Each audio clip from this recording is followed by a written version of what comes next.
Yo, inflation is like crazy. Because why are my niece and nephew outside playing with the water hose when I pull up back at the house? And they're like, do you have any ice cream or popsicles or something? We have a sweet tooth and it's so hot.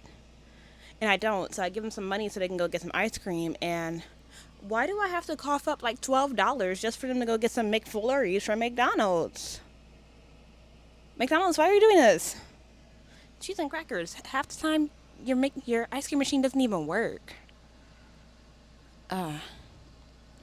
Anyways, I am RV Allister. I am currently doing 75 Hard, and as a part of 75 Hard, one of my challenges is to record a video every day and post on YouTube. So here is today's video. I am an author. I'm also a teacher. And today's topic will be in my writing why I do not edit while drafting. I repeat, I do not edit while drafting. That first draft? No. Don't do it. You're setting yourself up for, I don't want to say for a trap, but you're setting yourself up for an extremely long journey, for a journey that does not need to be as long as you think it is. So, the problem that oftentimes occurs when people are drafting while they are when people are editing while they are drafting is that people want to make changes. And they want to make changes right now.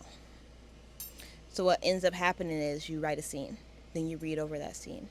Then you realize the scene would be better if you change this one thing. So you go back and you rewrite the scene because you had to change this one thing. And then you realize that, oh, this scene needs some type of foreshadowing in the last chapter. So then you go back to the last chapter and you edit something in there to make it seem like, oh, hey, foreshadowing for this event. And then you go back to where you are and you're like, I could have wrote that better. So then you like change it up right here.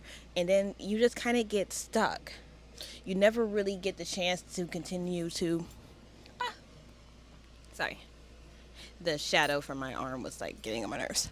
You never really get the chance to see like the full product, the full story, because you are constantly going back and changing the little things, and you never get the chance to, or you eventually, but it takes forever to get to the whole story.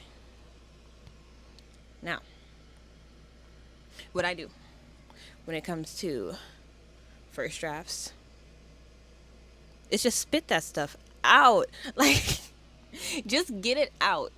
Get it out. It's allowed to be garbage. You can fix it later. The main thing that happens when I am drafting my first draft is I am telling the story. I am saying what is happening. I may miss details about how people feel about what is happening. I may miss moments of inner monologue. I may miss parts of the background. This is my big thing. When I am drafting, the plot is the number one thing going on right now. I need to get from beginning to end. Everything else comes in between. And this does not go without saying that you cannot like notice things that need to be changed, notice things that need to be altered. Just don't do it right now.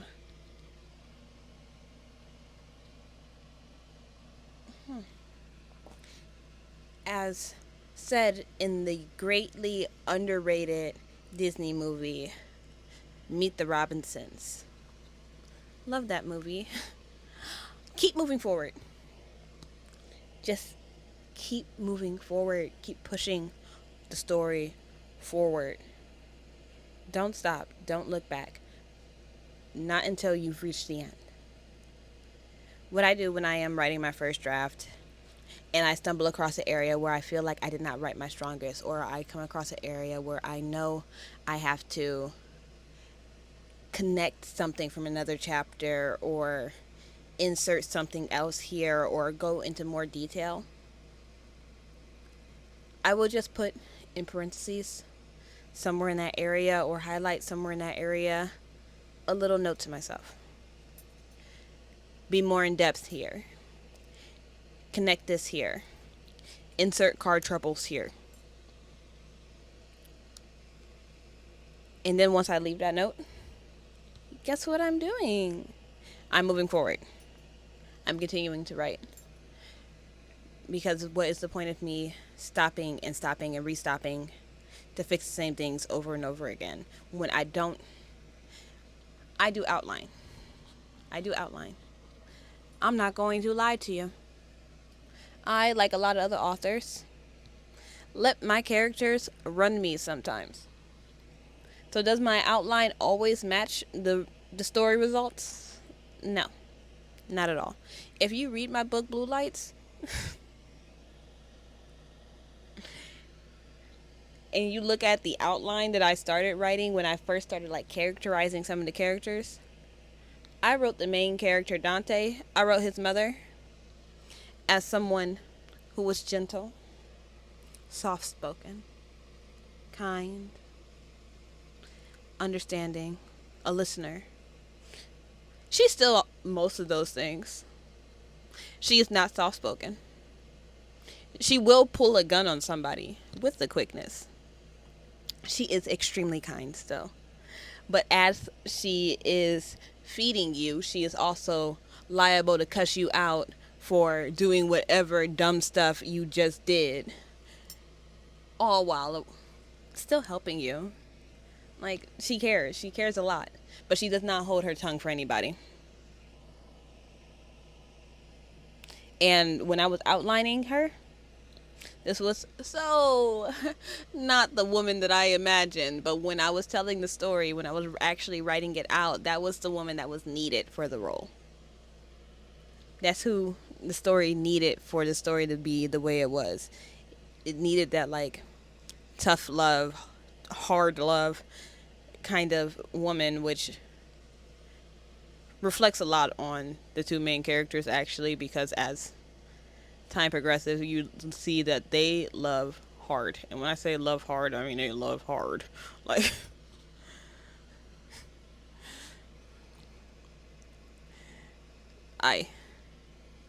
but things change. You don't always stick to the outline. And that's why I said that my main goal is to get from start to finish. Because what does not change is the events of the story, the main events of the story. It's just a matter of how do I get from A to B to C to D to the end. Those things, those may change. So I just write through it. And once I finish that first draft, once I have that end result, once I have like all my little notes that I left myself, then go back and start making those changes that you want to make. But do it after you have the full product.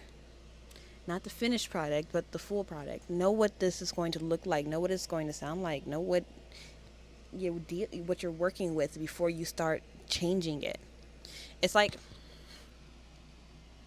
when I go to a restaurant and I order something, especially something cultural or something like a restaurant special, I will order it the way that it was intended to be eaten the first time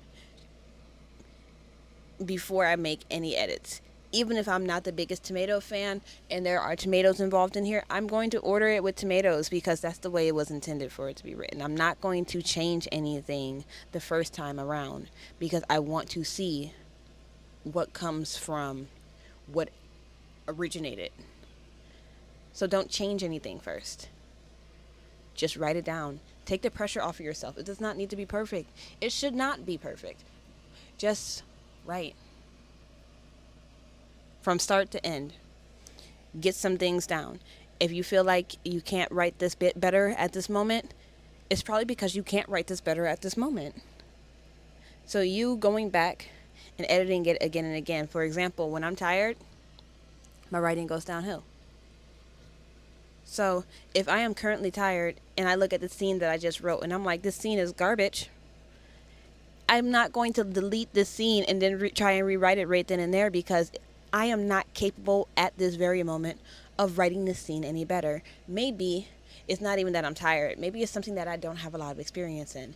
Maybe I need to go read some more. Maybe I need to go watch a movie outside of the genre that I am currently watching. Maybe I need to find something to help me write this scene better than what I've already done, because I, at this moment, may not be capable of writing it better than I have. So, if I can give you a piece of advice, do not edit while you are drafting that first draft. I know it can be hard. I know some people, when they look at it, when they read it back, they're just like, it's so much bad. I gotta fix it. But don't fix it. Not right now. Leave a note for yourself. Say what you want this to look like, and then move on. You will get to it. You will have the time to get to it. But until you see the finished product, you're not going to know exactly how to piece all these pieces together. So, I'll leave you with that. This is the Inner Monologue. I am RV Allister. And we're heading out for today. Peace.